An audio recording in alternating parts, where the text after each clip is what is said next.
Alors dans cette vidéo, on va voir comment calculer l'inverse d'une matrice A, d'accord, donc quelconque. Ici on a pris 1, 2, 3, 4, d'accord. Et dans l'énoncé, on nous demandait de le faire à l'aide du pivot de Gauss, la méthode du pivot de Gauss. Alors, avant de faire cette fameuse méthode, déjà, qu'est-ce que c'est l'inverse d'une matrice A, d'accord? L'inverse de A, c'est la matrice A-1, d'accord? Attention, c'est pas 1 sur A, hein. C'est vraiment spécifique aux matrices, c'est A-1, c'est pas 1 sur A, d'accord? Ça n'a rien à voir, dans les réels c'est pareil, mais là dans les matrices c'est pas pareil. Et la matrice A-1 est telle que A fois A-1 est égal à l'identité, d'accord? Ou l'inverse, c'est-à-dire A-1 fois A égale l'identité, d'accord? Donc c'est la matrice A-1, c'est la matrice inverse de la matrice A. Bon. Alors, avant de calculer l'inverse de A, il faut d'abord savoir est-ce que on peut le calculer, parce que l'inverse d'une matrice A n'existe pas tout le temps. La règle c'est simple, c'est que l'inverse de la matrice A existe si le déterminant de la matrice A est non nul, c'est-à-dire différent de 0. Donc normalement la première étape à faire ici c'est de calculer le déterminant de la matrice A, d'accord? Donc c'est-à-dire le déterminant qu'on note entre deux barres, on note la matrice entre deux barres. Ça on l'avait vu dans la vidéo où on calculait les déterminants des matrices. Une matrice de 2, on a vu, c'est très très simple à calculer le déterminant. C'est la première diagonale dans ce sens-là, c'est-à-dire 1 fois 4, moins la diagonale dans l'autre sens, c'est-à-dire 3 fois 2. Je ne m'attarde pas là-dessus parce que c'est pas le but ici de la vidéo. 1 fois 4, 4, moins 3 fois 2, moins 6, donc ça fait moins 2. D'accord? Donc moins 2 est différent de 0. D'accord? Donc comme le déterminant de la matrice A est différent de 0, c'est-à-dire non nul, eh bien la matrice est inversible. D'accord? C'est-à-dire inversible, ça veut dire que A-1 existe. D'accord? Donc soit on dit A-1 existe, soit là on dit la matrice A est inversible. D'accord?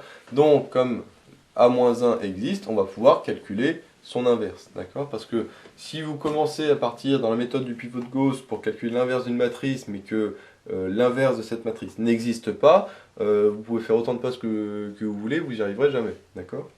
Donc, si on demande de calculer, c'est que forcément ça marche, mais c'est toujours bien vu de dire avant, oui, l'inverse existe bien, puisque son déterminant est non nul, en effet son déterminant vaut, et puis on le calcule. Quand c'est une matrice de 2, c'est très très rapide, quand c'est une matrice 3-3, on peut le faire aussi, hein, comme on a vu, c'est assez rapide aussi. Bon.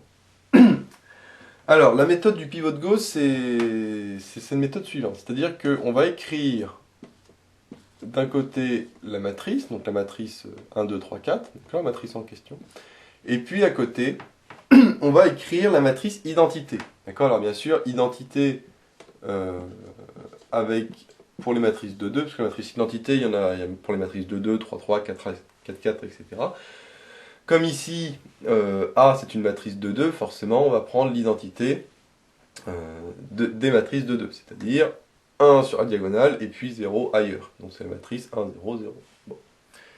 Alors le but ça va être quoi? Le but ça va être de faire des opérations sur cette matrice, sur les lignes ou les colonnes, on choisit, d'accord? Bon, je préfère toujours sur les lignes, mais on peut faire aussi selon les colonnes, il n'y a pas de souci, mais moi je préfère toujours les faire selon les lignes. Et on fait les opérations que l'on fait sur cette matrice, on va également les faire sur cette matrice-là, d'accord? Et le but des opérations faites sur cette matrice, c'est d'arriver ici à l'identité. C'est-à-dire que là, on a A et l'identité, et là, on va bidouiller pour transformer cette matrice en matrice identité, c'est-à-dire cette matrice-là. Et la matrice que l'on aura obtenue ici en bidouillant cette matrice-là, eh ben, ce sera la matrice inverse de celle-là, c'est-à-dire que ce sera A-1. D'accord? Donc, c'est très simple, on fait des opérations sur les lignes ou les colonnes sur cette matrice-là, de telle sorte à avoir la matrice identité ici, d'accord? Et les opérations que l'on fait là, on fait exactement les mêmes sur cette matrice-là, et à la fin, on va obtenir une matrice qui sera la matrice inverse de celle-là, si on n'a pas fait d'erreur de calcul entre les deux. D'accord? Alors c'est parti, donc pour les matrices de 2, c'est assez simple. On va d'abord essayer d'avoir 0 en bas à gauche, ensuite 0 en haut à droite, et puis après d'avoir du coup 1 sur la diagonale. D'accord? Alors, pour avoir, donc là j'ai dit qu'on fait des opérations sur les lignes, mais c'est tout à fait possible de le faire sur les colonnes. Ici, en bas à gauche, j'ai 3, je veux 0. D'accord? Et je dois trouver une combinaison linéaire donc entre les deux lignes pour obtenir ici 0. D'accord? Donc comme j'ai 3 au-dessus, j'ai 1, donc forcément je vais faire cette ligne-là, moins 3 fois cette ligne-là, parce que ça va me faire 3 moins 3 fois 1, et donc ça va bien faire 0. D'accord? Donc ça se note comment? Ça se note comme ça. Ça se dit, je remplace L2, c'est-à-dire la deuxième ligne, d'accord, par L2, c'est-à-dire la deuxième ligne, moins 3 fois la première ligne. Donc, moins 3, L1. D'accord? Donc là, je vais un petit peu décaler celle-là pour qu'on voit mieux. D'accord? Donc 1, 0, 0, 1. D'accord? Donc, je vais réécrire. Donc là, on remplace la deuxième ligne par la deuxième ligne moins 3 fois la première ligne. En gros, c'est un peu comme un système. C'est vraiment le même principe de résolution qu'un système. D'accord? On fait des opérations sur les lignes ou les colonnes. Donc là, c'est-à-dire on multiplie les lignes par quelque chose et puis on les additionne, on les soustrait aux autres lignes pour essayer d'annuler au maximum les chiffres. D'accord? Donc là, comme on veut un 0 ici et que là on a 3, là on a 1, bah si on fait ça moins 3 fois la première ligne, forcément on aura 0. D'accord? Donc là, si on fait ça, donc je vais le faire assez rapidement parce que c'est pas le but de développer les calculs ici, hein, ce qui est important c'est le principe. Donc la première ligne ne bouge pas bien sûr puisque je ne remplace que la deuxième ligne, d'accord? Ce qu'on appelle L2, je mets L bien sûr pour ligne. L2 c'est la deuxième ligne et L1 c'est la première ligne. Donc là j'ai 3 moins 3 fois 1, donc ça fait 3 moins 3, ça fait 0, d'accord? Ici même principe, hein, forcément ce que je fais là, il faut que je le fasse là, c'est-à-dire qu'ici j'ai 4 moins 3 fois 2, d'accord? Et 4 moins 3 fois 2, ça fait 4 moins 6, 4 moins 6, ça fait moins 2, d'accord? Tout simplement, c'est-à-dire, cette deuxième ligne c'est 3, 4, là L1 c'était ça, je multiplie par 3, donc là ça me donne 3 et 6 en gros, d'accord? Donc ça me fait, et après je soustrais les deux, donc 3 moins 3, 0, et 4 moins 6, moins 2, d'accord? Évidemment, ce que j'ai fait sur cette matrice-là, il faut que je le refasse aussi sur cette matrice-là. C'est-à-dire que la première ligne ne bouge pas. Par contre, la deuxième ligne, je remplace la deuxième ligne par la deuxième ligne moins 3 fois la première. C'est-à-dire que là, j'ai 0 moins 3 fois 1. Et là, j'aurai 1 moins 3 fois 0. Donc là, 0 moins 3 fois 1, ça fait moins 3. D'accord? 0 moins 3 fois 1, ça fait moins 3. Et là, 1 moins 3 fois 0, ça me fait 1 moins 0, c'est-à-dire toujours 1. D'accord? Donc ça ne bouge pas. Enfin, ici, ça ne bouge pas puisque je remplace 1 par 1 moins 3 fois 0, donc ça reste 1. D'accord? Une fois qu'on a fait ça, et ben on recommence. On a dit qu'on voulait. Là, on a 0 en bas à gauche, donc on essaie d'avoir 0 en haut à droite. Donc ici, c'est facile parce que là, j'ai 2, en dessous, j'ai moins 2. Donc qu'est-ce que je fais? Ben, je vais additionner les deux lignes. 2 plus moins 2, ça va faire 0. Donc cette fois-ci, je vais remplacer L1. Donc ça se note comme ça. Je remplace L1. Donc là, c'était je mets L2 moins 3L1 dans L2. C'est-à-dire je remplace L2 par L2 moins 3L1. Ben là, c'est je remplace L1 par L1 plus L2. Parce que si je fais L1 plus L2, c'est-à-dire cette ligne-là plus cette ligne-là, ben ça va me faire 2 plus moins 2, donc ça va me faire 0. D'accord? Donc là, qu'est-ce que ça me donne? Donc la deuxième ligne, je n'y ai pas touché ici, donc je la laisse. Et là, je remplace la première ligne par la première ligne plus la deuxième, c'est-à-dire 1 plus 0. 1 plus 0, ça fait 1. Donc là, ça reste 1. D'accord? Par contre, ici, j'ai 2 plus moins 2, donc, c'est-à-dire 0. D'accord? Voilà. Et enfin, dernière étape de cette ligne-là, c'est que je vais faire ce que j'ai fait à gauche, je vais le faire à droite. C'est-à-dire que la deuxième ligne ne change pas. Par contre, je remplace la première par la première plus la deuxième. Donc là, j'ai 1 plus moins 3, 1 plus moins 3, ça fait moins 2. D'accord? Et là, 0 plus 1, ça fait 1.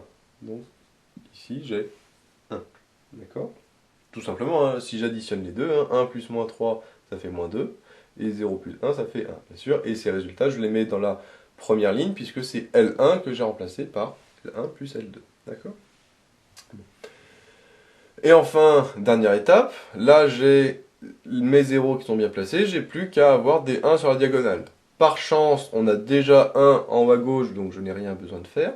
Par contre, là j'ai moins 2 en bas à droite. Donc, comment à partir de moins 2 j'obtiens 1? Et ben je divise, je veux dire, par moins 2. D'accord, hein? On fait des combinaisons linéaires. Les combinaisons linéaires, c'est multiplier les lignes ou les colonnes et puis les additionner entre elles.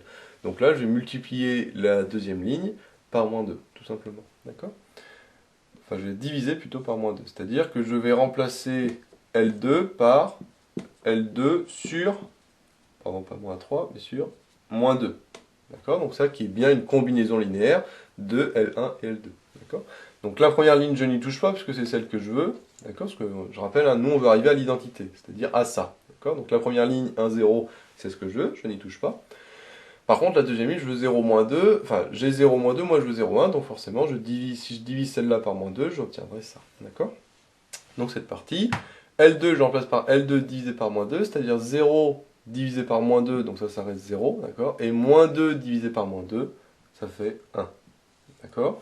Donc là, c'est bon, j'ai bien obtenu la matrice identité, donc j'ai ce que je veux. Et donc, les opérations que j'ai fait à gauche, il me reste à les faire à droite. C'est-à-dire que la première ligne, je n'y touche pas, donc ça reste moins 2. Par contre, la deuxième ligne, je remplace par la deuxième ligne divisée par moins 2, c'est-à-dire je vais diviser chaque terme par moins 2. Donc ça me fait moins 3 divisé par moins 2, donc ça fait 3,5. Parce que les moins s'annulent, hein, forcément. Et 1 divisé par moins 2, ça fait moins 1,5. Voilà. Et là, c'est fini, puisque comme j'ai obtenu la matrice identité ici, je n'ai plus aucune opération à faire. Et donc la matrice que j'ai obtenue ici, si je n'ai pas fait d'erreur de calcul entre-temps, eh bien ça doit être la matrice A-1. Donc la matrice que j'obtiens ici, c'est la matrice A-1. D'accord? Voilà, donc là le principe, hein, si on a compris le principe, après ce n'est que du calcul, d'accord? C'est vraiment très simple au niveau du calcul. C'est que j'ai une matrice, d'accord? J'écris la matrice identité correspondante à côté. Et puis je fais des opérations, ici que sur les lignes, mais je peux aussi faire sur les colonnes, d'accord? Pour obtenir la matrice identité là. Et les opérations que je fais à gauche, sur cette matrice, je les fais également à droite, d'accord? Sur les matrices, à chaque fois que j'obtiens au fur et à mesure. Et la matrice que j'obtiens une fois que j'ai ici l'identité, eh bien, cette matrice, ça, c'est la matrice inverse A-1. D'accord? Donc, comme on a vu, pour une matrice de 2, c'est facile. Je mets le 0 en bas à gauche, puis en bas, donc là, pour avoir le 0 ici. Puis je me débrouille pour avoir le 0 en haut à droite, ou l'inverse, hein, bien sûr. On peut d'abord le faire en haut à droite, puis en bas à gauche. Okay, et puis après, on se débrouille pour avoir des 1 sur la diagonale. D'accord? Pour une matrice 3, 3, 4, 4, 5, 5, 6, 6, etc., c'est exactement le même principe. C'est-à-dire, j'essaye d'avoir tous les 0 partout, sauf sur la diagonale évidemment. Et une fois que j'ai mes 0 partout, sauf sur la diagonale, eh bien, je n'ai plus qu'à avoir mes 1 sur la diagonale, c'est-à-dire qu'on divise chaque ligne par le chiffre. Comme ici on avait moins 2, bah, je divise par moins 2. Si à la place de 1 j'avais eu 4, bah, ici j'aurais remplacé L1 par L1 sur 4, c'est-à-dire que j'aurais divisé la première ligne par 4. D'accord? Voilà, ça c'est vraiment très très simple. Une fois qu'on a les 0 partout, eh ben, je divise chaque ligne par le chiffre qu'il y a sur la diagonale, comme ça ben, le chiffre divisé par lui-même, ça fait forcément 1. D'accord? Bon. Alors maintenant, une fois qu'on obtient ça, si on a du temps, c'est toujours mieux de le faire, on peut vérifier que la matrice A-1 est bien, enfin que la matrice obtenue est bien la matrice A-1. Donc pour ce faire, c'est très simple, puisque nous, on avait dit hein, au tout début que A fois A-1, par définition, ça fait l'identité, d'accord? Alors soit on fait A fois A-1, soit on fait A-1 fois A, d'accord? C'est exactement le même principe, d'accord? Et donc, ce qu'on va faire, c'est qu'on va calculer A fois A-1. Si on trouve l'identité, ça veut dire que cette matrice-là, ce sera bien la matrice A-1, d'accord? Au passage, bien sûr, si ça fait l'identité, on sait forcément que c'est la matrice A-1, parce qu'il n'y a qu'une seule matrice telle que A fois cette matrice-là soit égale à l'identité, et c'est la matrice inverse. Donc forcément, ce sera à la matrice A-1. Okay, donc ça, on va faire ça rapidement, d'accord? Parce que c'est pas trop le but de la vidéo, c'est juste une vérification, d'accord? Mais que je fais régulièrement, que je fais tout le temps dès que j'ai une matrice inverse à calculer, d'accord? Pour vérifier. Là, on peut le faire parce que c'est une matrice 2-2, ça va. Si c'est une matrice 4-4, 5-5, 6-6, etc., là déjà c'est un petit peu plus long, donc si on a vraiment du temps, on peut y aller. Par contre, si on n'a pas le temps, bah tant pis, on laisse et puis on croise les doigts pour pas avoir fait d'erreur de calcul entre les deux. Comme on a vu qu'il y a quand même pas mal de calculs, le mieux c'est de prendre son temps pendant le calcul pour pas aller trop vite, d'accord? Donc là, ce que je vais calculer, c'est la matrice A fois la matrice que j'ai trouvée. Alors je ne vais pas mettre que c'est A-1 parce que justement je veux vérifier que c'est bien A-1. Donc je ne mets pas A fois A-1, je mets ça fois ça, d'accord? Et puis bien sûr le but c'est de vérifier que je trouve l'identité. Si je trouve l'identité, du coup j'aurai bien la confirmation que cette matrice-là, c'est la matrice A-1, d'accord? Alors je fais ça fois ça, ou bien sûr je peux faire l'inverse. Bon. Donc là, on va assez vite, d'accord? Donc une matrice de 2 fois une matrice de 2, ça donne une matrice de 2. Ici, première ligne, première colonne, donc je rappelle, hein, c'est la ligne de la matrice de gauche fois la colonne de la matrice de droite. C'est-à-dire c'est ça fois ça, d'accord? Donc là, ça fait 1 fois moins 2, plus 2 fois 3,5, et 2 fois 3,5, ça fait 3. D'accord? Donc ça fait moins 2 plus 3, donc ça fait bien 1, ça va. Maintenant ici, première ligne, deuxième colonne, donc première ligne, deuxième colonne, donc c'est ça fois ça, donc 1 fois 1, 1, plus 2 fois moins 1,5, 2 fois moins 1,5, ça fait moins 1, 1, moins 1, d'accord? Maintenant, donc là ça fait bien 0, donc on est content. Ici, deuxième ligne, première colonne, deuxième ligne, première colonne, 3 fois moins 2, moins 6, 4 fois 3,5, ça fait plus 6, d'accord? Soit je simplifie le 4 et le 2, soit je dis 3 fois 4, 12, 12 sur 2, 6, donc plus 6. Okay, donc ça fait bien aussi 0, ça c'est bon.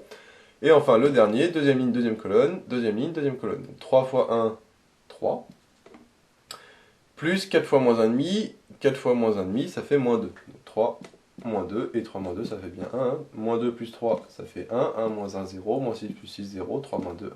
Donc je trouve la matrice identité, d'accord? Et comme ça fois ça, c'est la matrice identité, et bien ça, c'est bien l'inverse de ça, d'accord? Donc la matrice que j'ai trouvée est bien l'inverse de la matrice A, d'accord? Donc ça, c'est juste l'étape de vérification qui est assez rapide hein, pour une matrice de 2. Là, j'ai détaillé le calcul, mais on peut le faire assez rapidement, d'accord?